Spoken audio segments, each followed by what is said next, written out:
Bismillahirrahmanirrahim. Assalamualaikum warahmatullahi wabarakatuh. Alhamdulillahirrahmanirrahim, kita bisa bertatap muka ya, meskipun secara tidak langsung, yaitu melalui video ataupun virtual. Nah, apa kabar kalian semuanya? Semoga selalu dalam keadaan sehat walafiat ya. Nah, seperti yang kita ketahui bahwa di Indonesia ini masih dalam tahap pandemi ya, virus corona, sehingga Menteri Pendidikan di Indonesia masih menetapkan kita untuk BDR atau belajar dari rumah. Nah, meskipun kita belajar dari rumah, kita patut bersyukur bahwa kita dipermudah oleh teknologi ya, sehingga meskipun BDR, kalian akan tetap mendapatkan materi yang akan disampaikan oleh guru mata pelajaran masing-masing. Nah, di sini Ibu mengajar administrasi transaksi.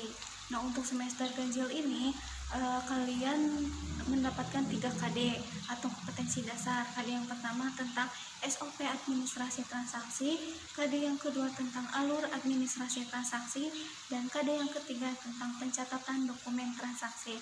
Nah, untuk materi selengkapnya akan dijelaskan melalui video selanjutnya. Semoga kalian tetap semangat untuk belajar dan tetap jaga kesehatan. Bismillahirrahmanirrahim. Assalamualaikum warahmatullahi wabarakatuh. Alhamdulillah, kita sudah masuk materi yang pertama ya, untuk mata pelajaran administrasi transaksi. Nah, KD pertama ini kita membahas SOP administrasi transaksi. Namun sebelumnya Ibu akan menjelaskan tentang apa itu administrasi transaksi. Pengertian administrasi secara luas dapat diartikan sebagai kegiatan tertentu yang melibatkan kerjasama antara individu dan individu lainnya untuk mencapai suatu kesepakatan dengan tujuan tertentu. Nah, administrasi juga dapat diartikan sebagai kegiatan ketatausahaan yang meliputi kegiatan catat-mencatat, surat-menyurat, pembukuan dan pengarsipan surat, dan hal-hal lainnya yang bertujuan menyediakan informasi. Jadi sama ya kegiatannya dengan ketatausahaan, seperti mencatat, apalagi kalau di bagian administrasi transaksi itu mencatat pengeluaran, penerimaan, terus surat menyurat, membuat atau mengirim surat, terus mengarsipkan surat masuk, keluar, dan yang lainnya, untuk tujuannya itu menyediakan sebuah informasi. Dalam artian sempit, menurut Deddy Suherman, administrasi ini dibagi menjadi 6, yaitu menghimpun, mencatat, mengolah, menggandakan, mengirim, dan menaruh atau menyimpan. Fungsi administrasi di sini sama dengan fungsi manajemen ya. Yang pertama yaitu perencanaan. Sebuah perusahaan harus memiliki rencana usaha ke depannya. Itu juga sebagai proses pengambilan keputusan yang berhubungan dengan tujuan yang ingin diraih atau dicapai oleh perusahaan tersebut. Yang kedua yaitu pengorganisasian atau organizing. Pengorganisasian dan organisasi ini berbeda ya. Kalau organisasi itu wadah atau tempatnya, sedangkan pengorganisasian itu lebih kepada fungsi manajemen SDM yang ada di dalamnya sesuai dengan peran masing-masing. Yang ketiga yaitu koordinasi. Koordinasi ini untuk memastikan sejumlah aktivitas itu berjalan dengan baik, tidak terjadi bentrok ataupun kekosongan aktivitas. Yang keempat yaitu pelaporan atau reporting.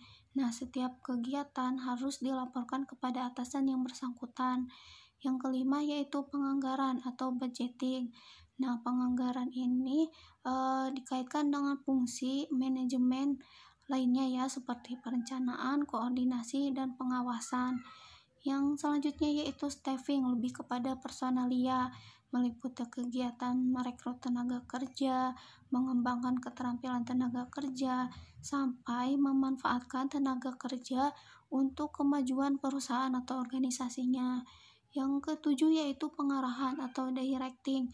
Pengarahan ini bisa dilakukan pada saat kegiatan maupun setelah kegiatan.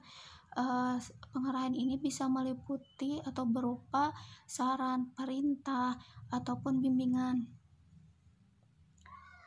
Untuk pengertian administrasi dapat diartikan sebagai kegiatan untuk mencatat perubahan-perubahan posisi keuangan sebuah perusahaan yang dilakukan secara kronologis dengan menggunakan metode tertentu, sehingga hasil catatan dapat dikomunikasikan kepada pihak lain. Nah, yang dimaksud perubahan-perubahan posisi keuangan ini seperti penerimaan ataupun penjualan dan pengeluaran. Kalau penjualan ataupun penerimaan berarti posisi keuangan pada perusahaan tersebut berubah menjadi lebih banyak atau bertambah. Sedangkan untuk pengeluaran, jika ada pengeluaran maka posisi keuangan perusahaan tersebut akan berubah menjadi berkurang. Selanjutnya yaitu fungsi administrasi. Yang pertama yaitu mencatat alat perlengkapan organisasi dan kegiatan lainnya dalam buku administrasi. Yang selanjutnya yaitu memelihara buku administrasi. Yang ketiga menyediakan, melengkapi dan mengelola buku administrasi. Dan yang keempat yaitu mengerjakan buku administrasi sesuai dengan ketentuan. Nah, untuk buku administrasi sendiri nanti kita akan bahas pada bab selanjutnya. Selanjutnya, administrasi dapat berjalan lancar apabila memenuhi bisa disingkat dengan 6M. Nah, ini juga sama seperti syarat-syarat manajemen ya. Yang pertama, jelas harus adanya manusia. Sehebat apapun perusahaan, secanggih apapun mesin, jika tidak ada manusia atau orang yang menggerakkannya dalam perusahaan tersebut, pasti perusahaan tersebut tidak akan berjalan dengan lancar ya. Yang kedua yaitu uang atau money. Nah, uang ini sangat diperlukan oleh sebuah perusahaan atau organisasi. Yang ketiga yaitu harta kekayaan atau material. Harta kekayaan di sini bukan hanya uang, tetapi bisa berupa gedung, alat-alat perkantoran, terus perlengkapan, peralatan dan yang lainnya, mesin. Nah, terlebih untuk proses administrasi transaksi ya, sekarang sudah banyak mesin-mesin canggih seperti cash register, pers labeling, komputer, laptop dan yang lainnya. Yang selanjutnya metode. Nah, meskipun SDM-nya sudah ada, uangnya sudah ada, harta kekayaannya memadai, mesinnya canggih, tapi jika tidak ada metode maka akan sama saja perusahaan itu tidak akan berjalan dengan lancar. Yang selanjutnya yaitu pasar atau market. Pasar ini yaitu tempat dilakukannya sebuah transaksi. Selanjutnya yaitu jenis transaksi bisnis berdasarkan aktivitasnya. Yang pertama yaitu transaksi pengeluaran uang. Yang maksud di sini itu semua transaksi yang melibatkan pengeluaran uang kas pada perusahaan tersebut. Yang selanjutnya yaitu transaksi penerimaan uang. Penerimaan uang di sini bisa berupa penerimaan piutang, penjualan tunai dan penerimaan lainnya. Yang selanjutnya yaitu pembelian kredit. Pembelian kredit ini transaksi pembelian yang dilakukan perusahaan dengan pembayaran pada saat tanggal jatuh tempo. Yang selanjutnya yaitu pembelian tunai. Kalau pembelian tunai dibayar pada saat penyerahan barang. Selanjutnya yaitu penjualan kredit. Sama halnya dengan pembelian kreditnya, cuma posisinya itu berbeda. Kalau pembelian kredit kita yang membeli, kalau penjualan kredit ada konsumen yang membeli produk ataupun barang pada perusahaan kita. Yang selanjutnya yaitu penjualan tunai dan transaksi lainnya. Transaksi lainnya seperti daftar gaji, pembebanan perlengkapan, beban penyusutan dan yang lainnya.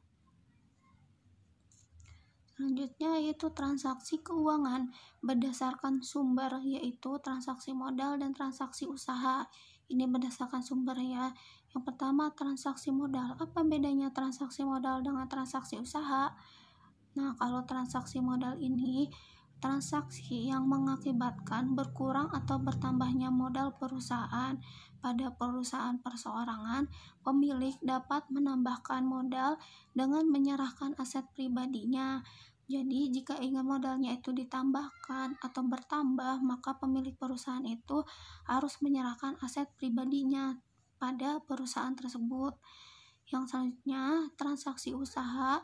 Transaksi usaha ini adalah transaksi yang terjadi dalam rangka merealisasikan tujuan perusahaan untuk mendapatkan keuntungan. Kalau transaksi usaha seperti transaksi seperti biasa, yaitu penerimaan dan pengeluaran. SOP. SOP ini adalah aturan yang ditetapkan oleh perusahaan dalam menangani berbagai kegiatan yang terjadi di perusahaan. Setiap kegiatan perusahaan akan mempunyai prosedur operasi standar untuk menjamin kegiatan ditangani dengan sebaik-baiknya. Prinsip penyusunan SOP itu harus mudah dan jelas, efisiensi dan efektivitas, keselarasan atau sama, keterukuran, dinamis, berorientasi pada pengguna atau pihak yang dilayani, kepatuhan hukum, dan kepastian hukum. Nah, itu yang Ibu sampaikan untuk materi kali ini. Untuk penjelasan apa saja SOP dalam administrasi transaksi akan dijelaskan pada video berikutnya, karena nanti akan dijabarkan mengenai SOP pembelian tunai, SOP penerimaan kas, SOP administrasi penjualan kredit, dan yang lainnya. Nah, apabila ada yang ingin ditanyakan, silakan di chat langsung atau dalam kolom komentar maupun kolom komentar dalam aplikasi e-learning ya, maupun di WhatsApp group. Untuk materinya sekian dari Ibu, kurang dan lebihnya mohon maaf. Wassalamualaikum warahmatullahi wabarakatuh.